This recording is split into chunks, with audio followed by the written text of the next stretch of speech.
ఇవాళ చపాతీ ఆమ్లెట్ చూపిస్తాను అండి. దానికి కావాల్సిన ఇంగ్రీడియంట్స్ ఎగ్స్ తీసుకున్నానండి, ఆనియన్స్ ఒకటి సన్నగా చాప్ చేసుకున్నాను, చపాతీ ఆల్రెడీ చేసి పెట్టుకున్నాను. ఇప్పుడు తయారు చేసే విధానం ఓకేనండి. ఆమ్లెట్ వేసుకునే విధానము సగం చెంచా చిటికెడు కారం సగం చెంచా చేసుకుంటున్నాను,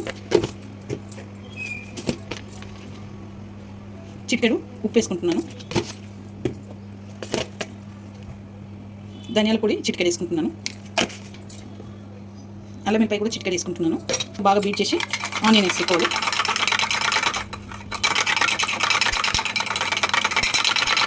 ఆనియన్ వేసుకుంటున్నాను సగం, పెంక పెట్టుకొని సగం పావు నూనె పోసుకున్నానండి. వేడెక్కింది ఇది, దాంట్లో స్ప్రెడ్ చేయాలి పెంకకి ఆయిల్.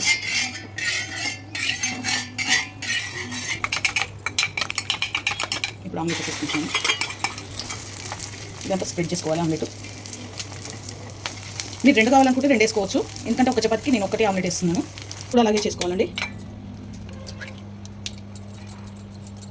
ఓకేనండి, ఇటువైపు కాలింది. ఇప్పుడు ఇంకో వైపు టర్న్ చేసుకున్నాను. ఇప్పుడు దీని మీద చపాతీ పెట్టుకోవాలి.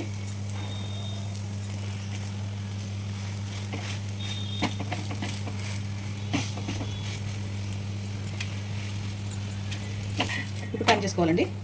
ఓకేనండి, చపాతీ ఆమ్లెట్ రెడీ అయిపోయింది. అటువైపు కూడా కొంచెం కాలాలి. ఆయిల్ ఏం అవసరం లేదండి, ఇదే ఆయిల్ తోటి చేసుకోవాలి.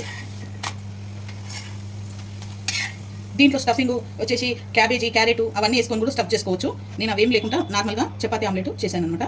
ఈ వీడియో కనుక నచ్చితే లైక్ చేయండి, షేర్ చేయండి, కామెంట్ చేయండి, సబ్స్క్రైబ్ చేయండి. చాలా బాగుంటుంది, మీరు